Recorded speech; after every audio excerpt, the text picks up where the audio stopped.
What's up guys, my name is Ryan Shirley and I've spent the last few summers exploring Europe's Nordic countries and I want to show you my favorite places, so here's my Scandinavia top 10.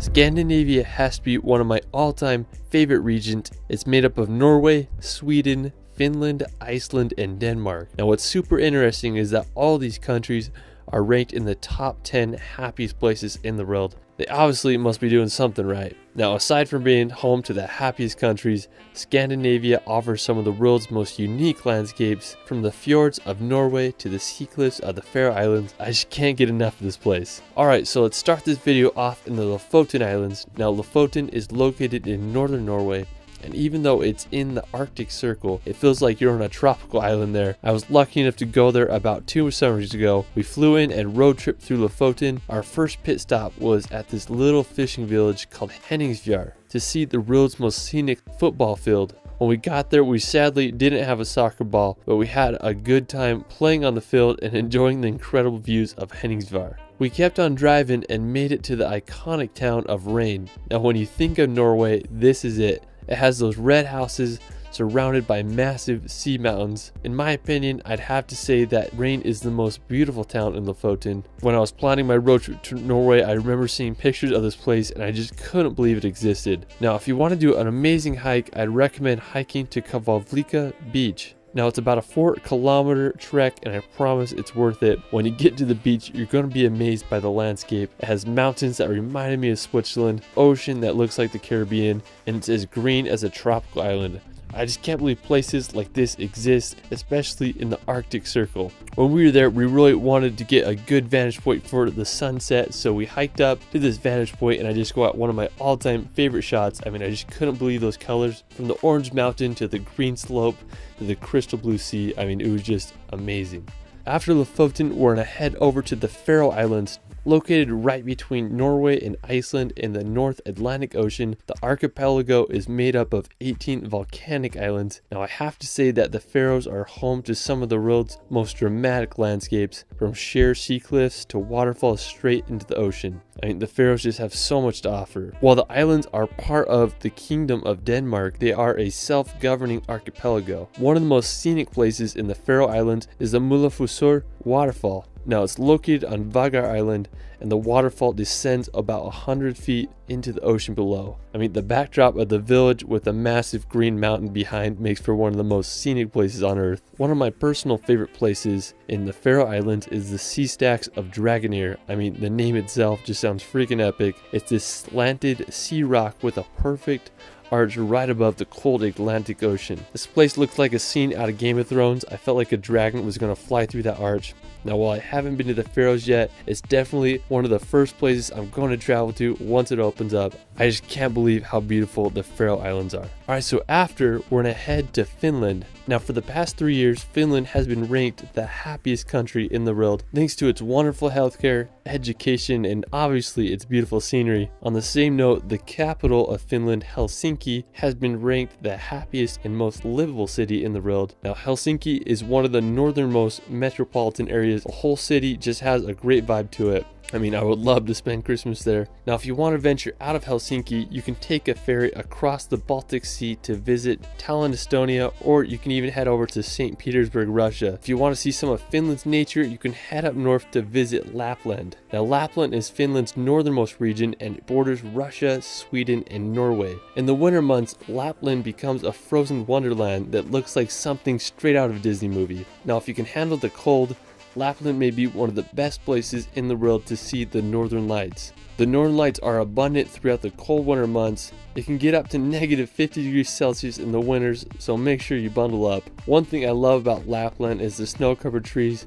They look like something out of a Dr. Seuss book. It's believed that Santa Claus originated in Finland, and with all the reindeers and pine trees, I totally understand why. In the summertime, Lapland becomes a peaceful area with wildlife and endless nature.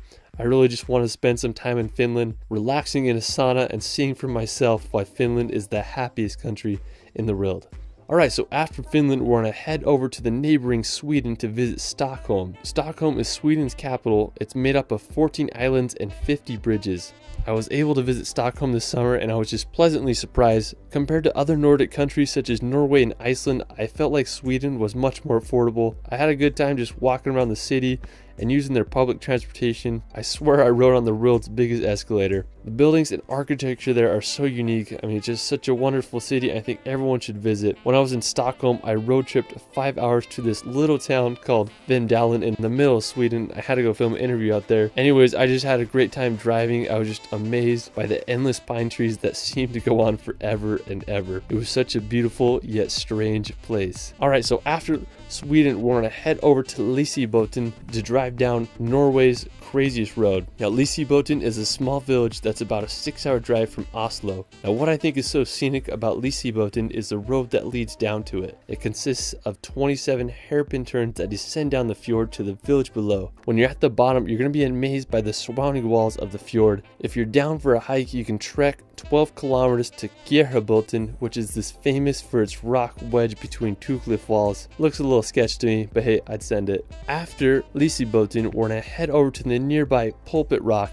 Located in the same fjord as Lyseboten, Pulpit Rock is a famous flat-top cliff with a straight drop of over 600 meters. To get there, you can park in the base camp and make the 6-kilometer hike. The rock can be super packed, so if you want to avoid the crowds, you can wake up super early and get to Pulpit Rock to enjoy the sunrise. I mean, I can't think of a better place to watch the sunrise. I just can't believe how big the cliff walls are. I mean, it just goes straight down to the fjord below. It's just such a stunning place. Alright, so another hike to do in Norway is the trek to Trolltunga. Now, Trolltunga is possibly the most iconic rock formation in Norway as it shoots out over 2,000 feet from the lake below. Trolltunga is definitely the hardest hike of the three.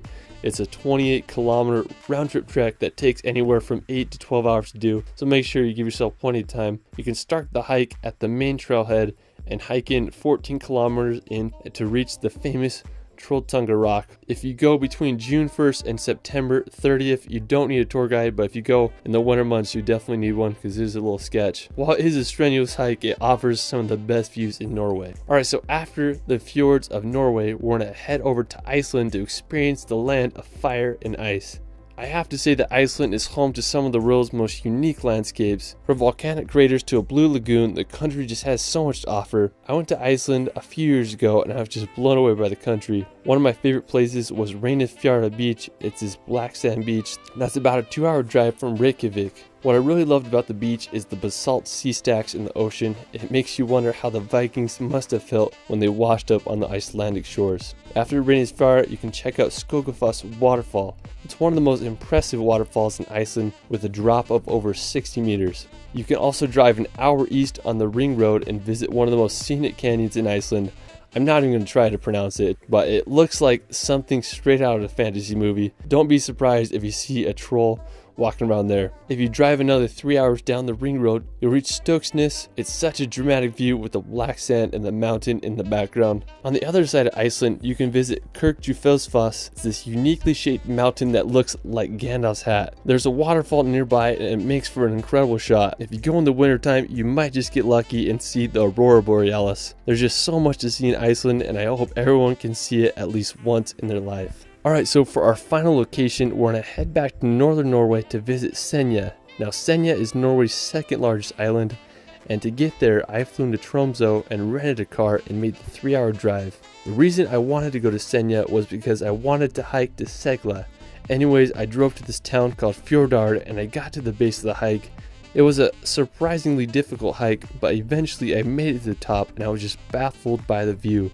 The rock formation rose hundreds of meters out of the ocean. It was just like nothing I've ever seen before. Now, I was just having an amazing time and I decided I wanted to spend the night on top of the mountain so I could see the northern lights. All I had was a blanket and I used my camera bag as a pillar, so I found this little mossy cliff ledge and I set up camp there and waited for the northern lights to show up. Around 11 p.m. I woke up to the Aurora Borealis above my head. I couldn't believe what I was seeing. They moved surprisingly fast, like snakes in the Arctic sky. And seeing those lights made me feel like a kid again, and it will forever be one of the most special nights of my life. Some nights you don't need to fall asleep to start dreaming.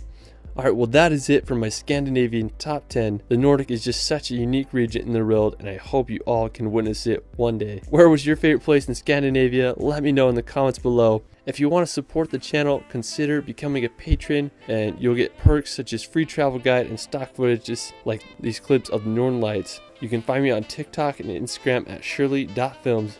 It's Ryan, and we will see you later.